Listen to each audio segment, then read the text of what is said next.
Everyone, or if you're watching on the replay, whatever time you're tuning in. Thank you for tuning in. Hopefully today will be a day that will help you. Of course, I think I say that every time because that's my desire is to uh, do something that will help you. And this message today, or information, whatever you want to call it, has helped me a lot.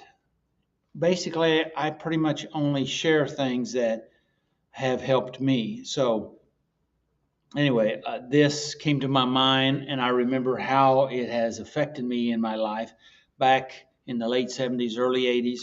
And so, I want I want to share it. And the further I go, the more I have. So, I'm going to have to try to condense it while we're sharing here. So, because I got a lot that I prepared. So, anyway. Uh, And thank you again for tuning in. This is Encouraging Word with Doug. I'm Doug Wilkerson with Central Christian Center here in Joplin, Missouri. We're here in the heart of Joplin, and as we have said for the last several years, life is better with you, and we want to connect with you and help you in any way that we can. So, anyway, today I'm going to be talking about how to understand anyone. Dr. Stephen Covey has this fifth habit that he calls it. He had the book, if you're familiar with Dr. Covey, is Seven Habits of Highly Effective People, and it's a tremendous book. It has all kinds of helpful information in it. Helped me. I went through it back, like I said, in the late 70s, early 80s, and then in the early 2000s, I went through it and actually taught the book. And so this came up in my thinking, and I want to share this with you. And step or habit five was seek first to understand, then to be understood. Very powerful, very powerful. But we humans don't operate that way. We want to tell other people what's going on. We want to tell them their solutions, how they can fix their problems. If we're talking to somebody, oftentimes what we're doing is we're listening for our opening so that we can talk, and we're not listening. Okay, we're just waiting so that we can talk, generally speaking. And so and I'll talk more about this hopefully a little later down in the information, but that we oftentimes don't hear, or we just grab pieces or whatever. But the most important thing that we're locked into is we're thinking about what we're going to say, because that's what's most important to us. And sometimes it's because we're so nervous that we don't want to sound too inept, and so we are trying to focus on how and what we're going to say so that we don't sound unlearned or ignorant. And so, anyway, it happens both ways. One is just because we're not really that interested in what the other person says. But the trouble is, and I like this story that Dr. Covey says, that a man came to him and said, "Dr. Covey, can you help me?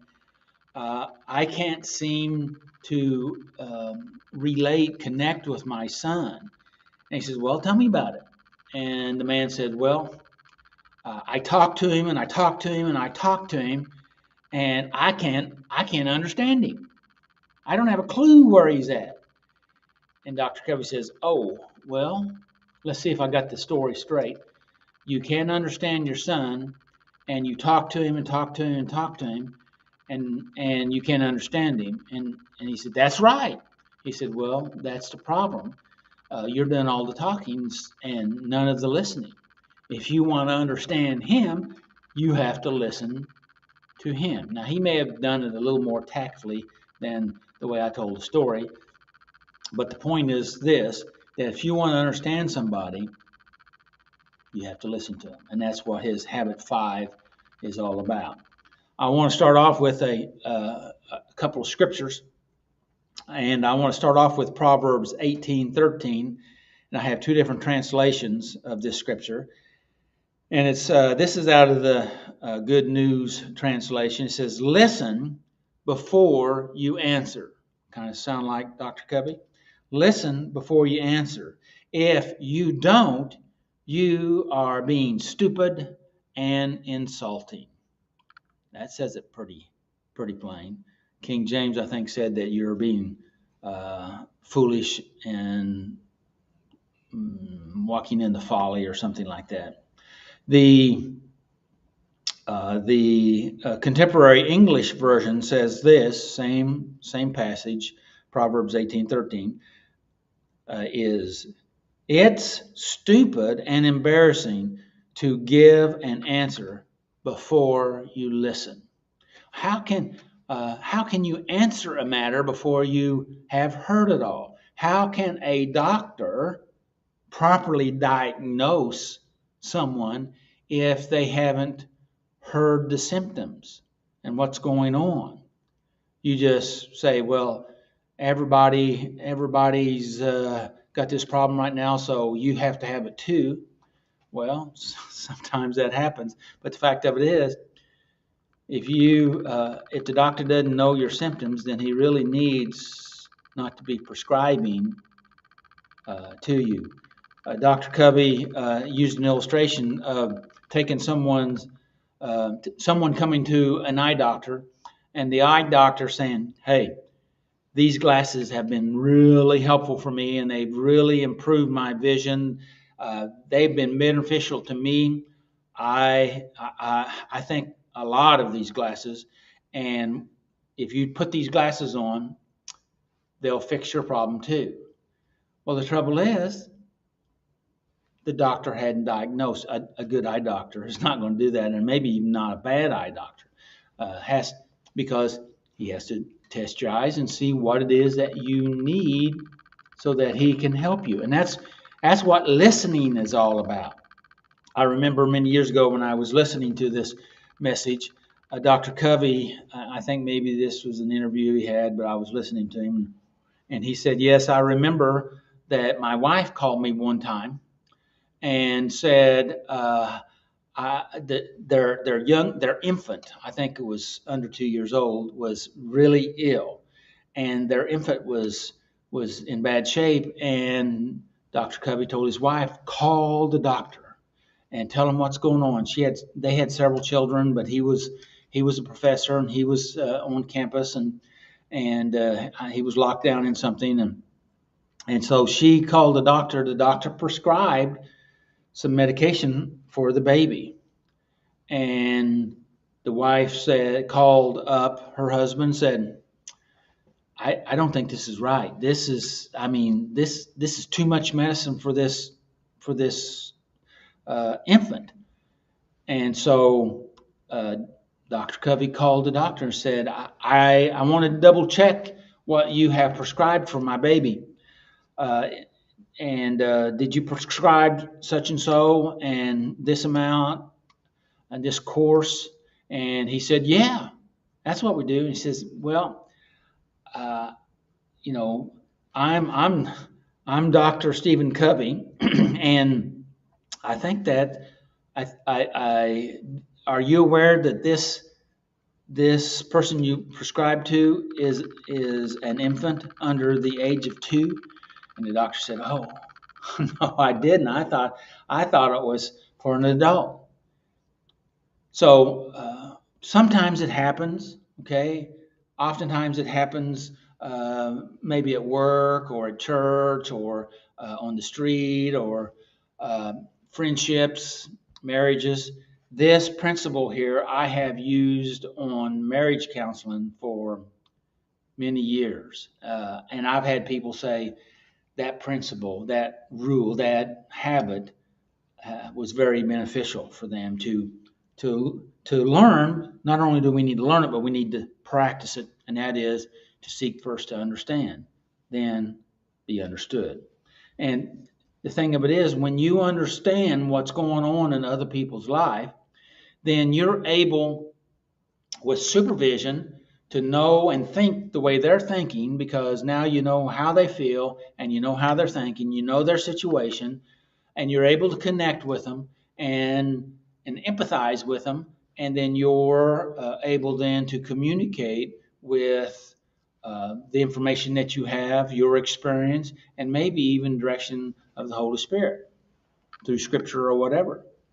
So anyway, those are some things that Dr. Covey had shared, and I didn't have them in my notes, but I thought that'd be good to go ahead and throw them in there. Another scripture, John 7:51. It says, now this is Nicodemus.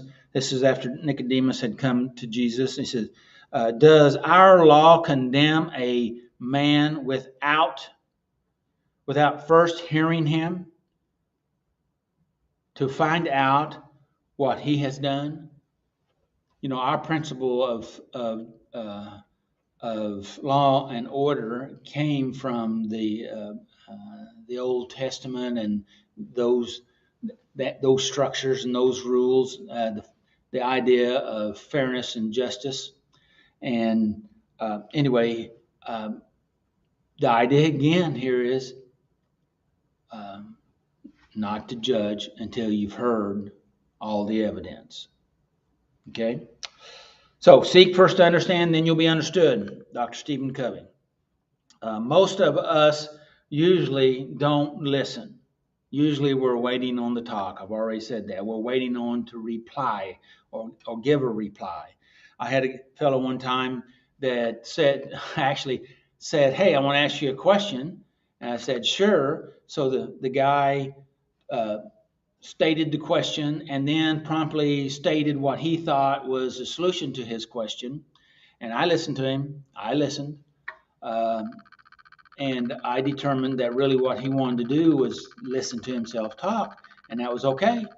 You know, if that helped him, I was willing to do that. But then when he finally got done talking after 20 some minutes, and I was trying to be polite to him because of his position on things. And and then he asked me what I thought. I said, well, and then I guess I wasn't quite as polite. I said, well, I guess it really don't matter, because really what you wanted to do is tell me what you thought, and that's good. That's okay. It's good.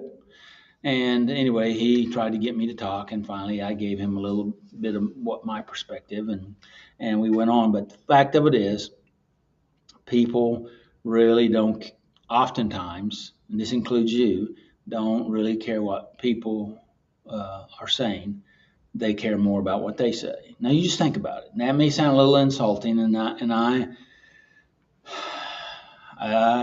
it's the way it is. Okay, you know, there's part of me that wants to say I'm sorry, but the fact of it is, listen, if it tugs on your heart, all you have to do is start changing. You want to have a different life, all you have to do is change. Have you heard me say that before? I say it a lot. So what we have to do is we need to actually begin to listen to other people. You learn so much from listening and watching. I remember a fellow staff member here at church many years ago. Uh, I was talking about wanting to learn something that was going on, and he says, I don't want to learn that. And I said, well, why not? He says, well, because then somebody will want me to do that. And I've always been on the idea that the more I learned, the more I could do, and and because of that, I felt better about me, because the principle of actually learning and growing here in life is, when it's all said and done, I got to live with me. And if I don't like or approve or love or accept me, if I'm not okay with me, if I'm not happy with me, then what happens is then I go to sabotage in my own life. And how does that work out? Not good. So that's in making decisions and performance and everything. So let's get going, because I don't know, my timekeeper went off here. So let's see if I can skip down here. There are not, um, We are not active listeners if we lose ourselves in our own thoughts. I thought that was a good statement. And the reality here is, the truth of it is here, we churn in our brain over 62,000 thoughts a day. Okay? And of course, many say we 6,200 thoughts a day, and many people say that teachers say that we actually keep churning the same thoughts over and over. And so if we don't like our life and we keep focused on the thoughts that we have and we never acquire any new ones, that's the reason why I'm so pleased and proud of you if you're listening this podcast and other podcasts and in church and studying scriptures and studying literature and growing, because you're increasing your ability to grow and perceive and understand and actually manage life better instead of fighting it all the time or worrying against it. Okay. And so anyway, with these 6,200 thoughts each day, we have to recognize what's going on and we have to deal with them. And hopefully we start to develop healthier thoughts. So what we need to do is focus on that other person when we're talking to them. That's the reason why he said seek first. Okay, seek first.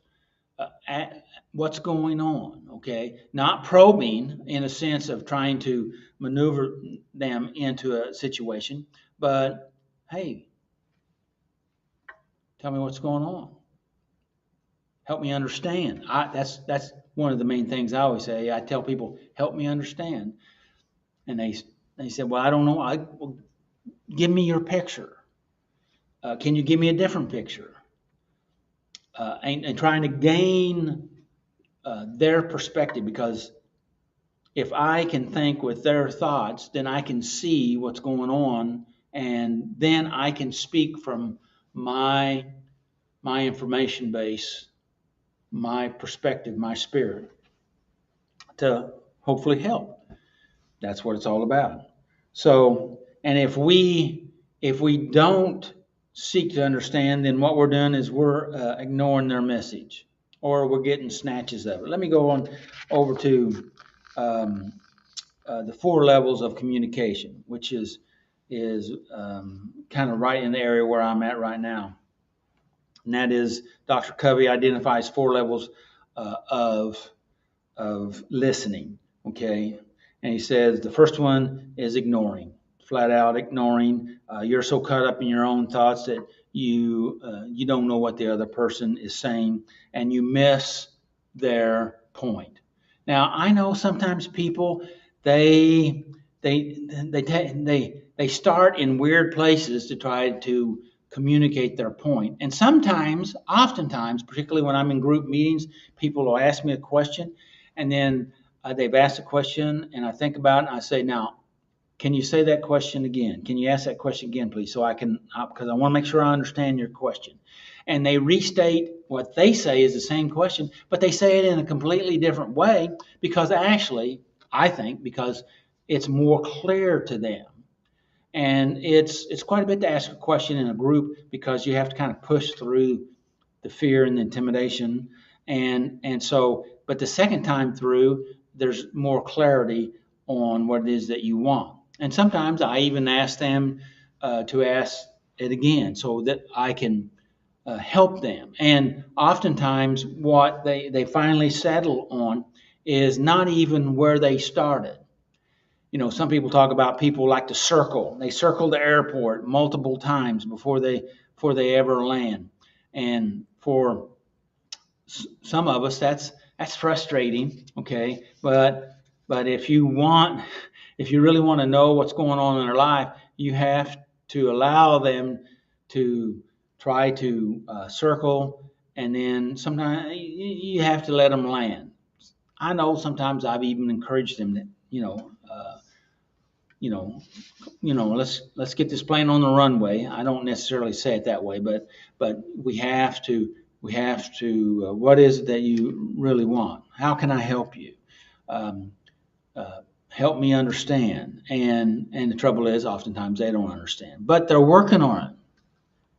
And I've decided through working with people, if I can help them to get clarity on their questions, because you can't get an answer to a question that you don't have clarity on. Okay, so that's part of the process. Oh, that was number one. Uh, ignoring their point. Number two is pretending. You're pretending that you're engaging. You're smiling and nodding, but you're not really listening. You haven't really engaged. Your eyes are glazed over. You're not really there. You're just letting, because you know it's right to give them an opportunity to talk, but you're not really listening. Okay. Number three, selective listening. You listen to bits and pieces of it. You're not really that interested in what they're saying. I had a lady one time many years ago.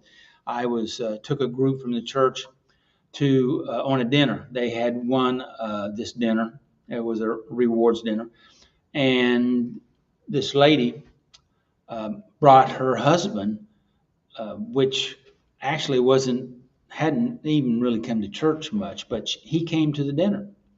And I talked to him. He sat right across the table from me, and I asked him questions about what he was doing. And he was a cattleman, and I don't know, I asked a lot of questions because I was interested in him, and I was interested in what he was interested in. And he started off rather reserved, but after a while, he was a little more forthcoming, and it was okay. I didn't push for anything, but just trying to connect. And this husband, the wife that was part of our church, came up to me sometime after that and said, "Thank you for talking with my husband and being so interested." She says, "I don't know if you know a thing or even if you're interested in cattle, but it really made a difference in him." And truth of it was, this was she was a bus captain, and this was actually a bus reward dinner because they had uh, either they won the highest total or something. I'm not really for sure. I don't remember. It's been a long time ago. And it wasn't long. He started substituting driving that bus and was coming to church. So um, I don't know. Maybe listening to him and being interested in him had an effect. I choose to believe that it did, and I believe that it does. So selective listening is not listening to the whole story, just picking and choosing, and not really being tuned in. There's so Number four. I'll get to that point here, man. Number four is um, uh, intensive listening. That you're intentional about what you're doing. You're focused on it.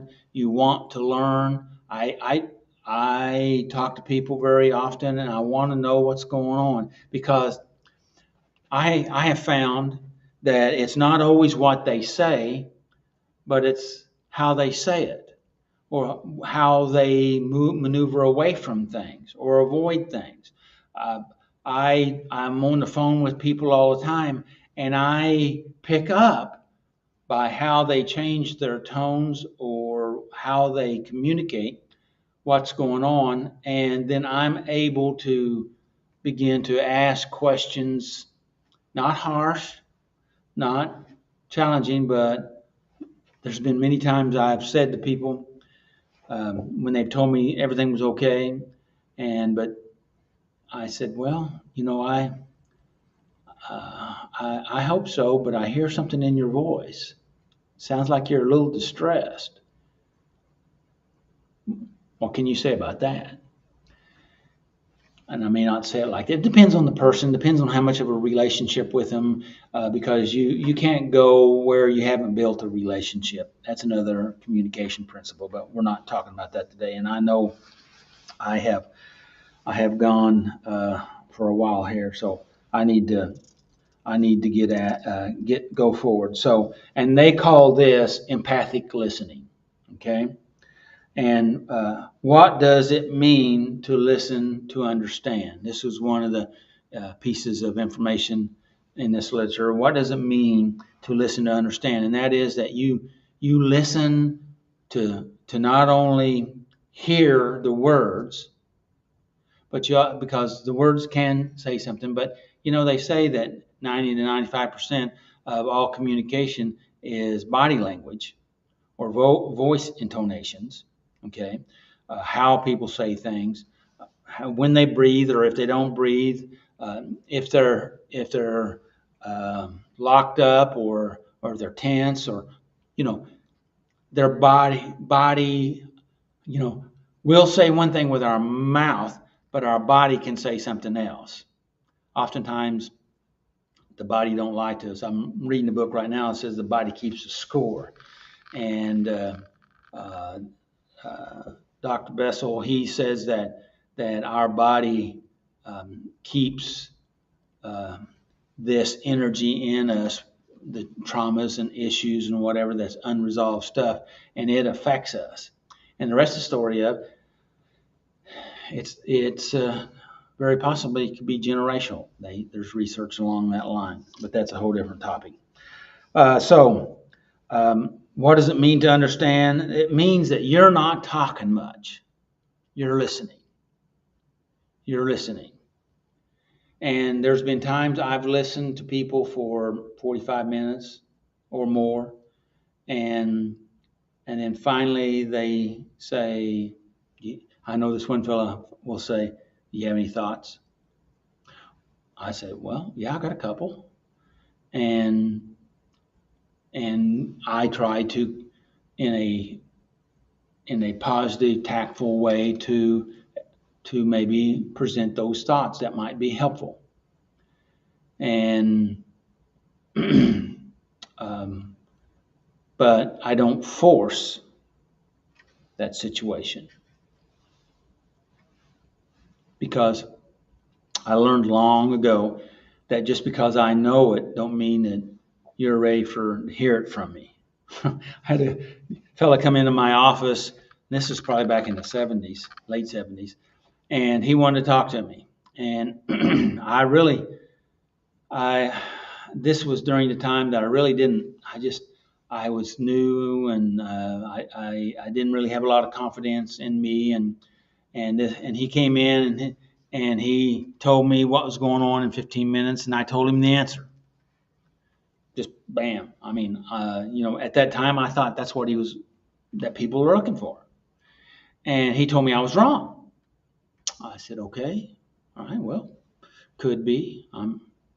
So help me understand. I don't know if I used that verbiage back then, but I got him to talk to me. So he talked to me for another 30 plus minutes.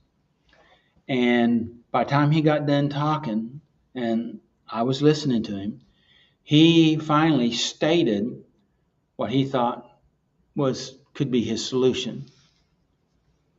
And I said, well, that sounds pretty good to me. He said, it does? I said, yeah. I said, in fact, it sounds very similar to what I said 40 minutes ago. He said, and he smiled, because he was really a smart guy. At least he seemed smart to me. And so, I learned a very valuable lesson that day, to listen first. Listen more than you speak. You got 2 ears, 1 mouth. You've probably heard that before. So listen, don't judge. Dr. Covey suggests that good listeners should be active, not passive listeners. He says, so listen, get engaged, listen to, see what they're doing, what they're saying, how they're saying, listen. Oftentimes I'll ask people to clarify words, okay? Stop talking and listen. Be quiet Don't let your ego run away with you. I remember deciding there was a time earlier in my life for some reason I felt like I needed to prove myself. My ego was saying I need to make sure that they understand that I know this, but I really didn't know anything. But that's what my ego was saying, and so I. But the fact of it is, with an ego and agenda, it'll run you down the wrong street. And I decided if the purpose was to help, it was not to be proven smart. It was to help. And that's what I decided to do, and that's what Dr. Covey had set out to do, is to help people to do that. That's what the scriptures are designed to do, is to help you. And when you get help, then you're able to help others. Great principle. So listen with listen with an intention to understand. And when you're listening, oftentimes I'll pray, God, what is it I need to hear? What is it I need to understand? What is it I need to see? And to gain that understanding.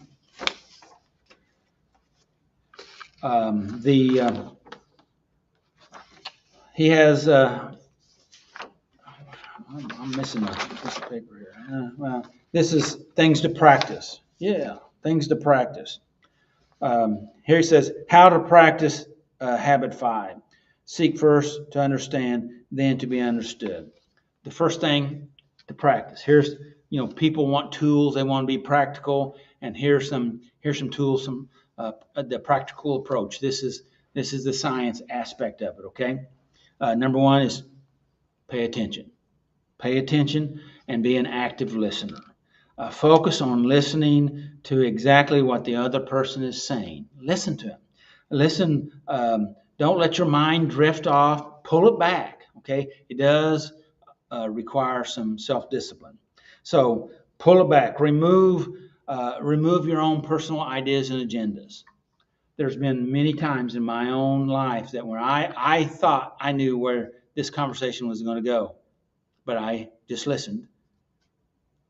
And I was surprised that it didn't go where I thought it was going to go. Listen. Okay. Observe their body language and tones. All right. Repeat. Step number 2. Repeat the questions. Okay. Repeat them to them. Repeat what they're saying, their words, for clarity, for understanding, and ask questions. Not harsh probing questions, not agenda type questions, but you're wanting to know what it is that they're trying to tell you.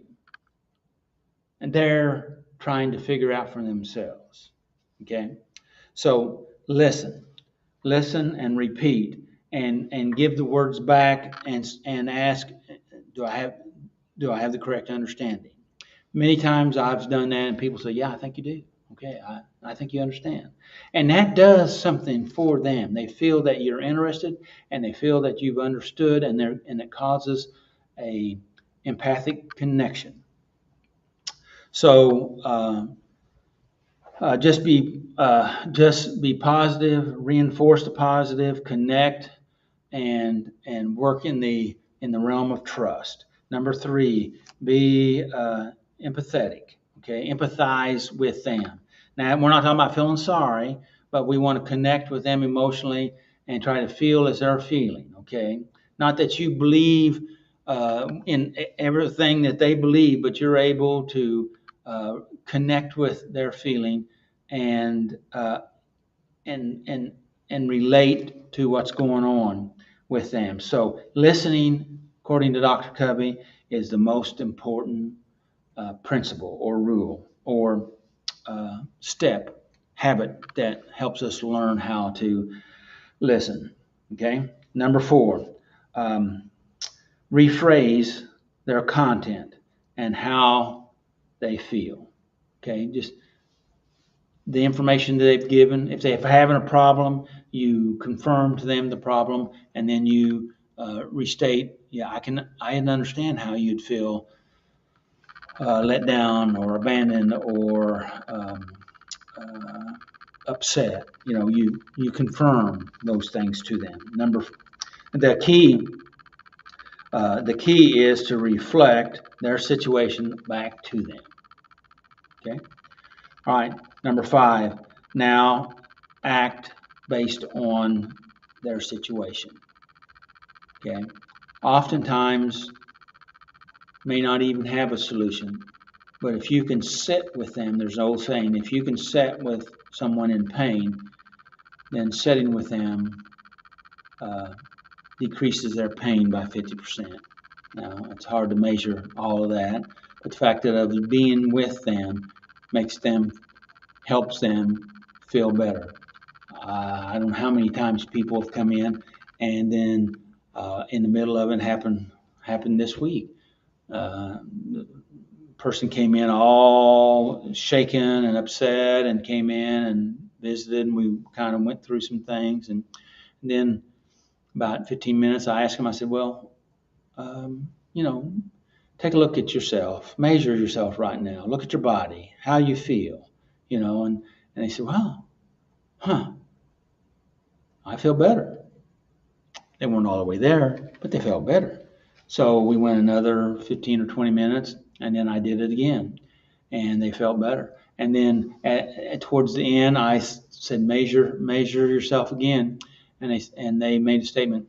I didn't believe that I would be able to feel this way with what was going on in their life. And the fact of it is, just listening and processing and giving them time to regulate their emotional system, which is very important. So spend 90% of your time listening to what people are saying. You can learn a lot. You know what the old saying is? I just thought about this. Even a fish would stay out of trouble as a fish would keep its mouth shut. So listen, okay? And then who knows? The Holy Spirit may drop something in there at the right time, in the right way. You'll be able to communicate something that will lighten someone's burden. So may the Lord bless you, keep you. May his face shine upon you and give you his peace. Hey, we're coming up to VBS. We got about another week before VBS comes on. It will be Monday, Tuesday, Wednesday, and Thursday.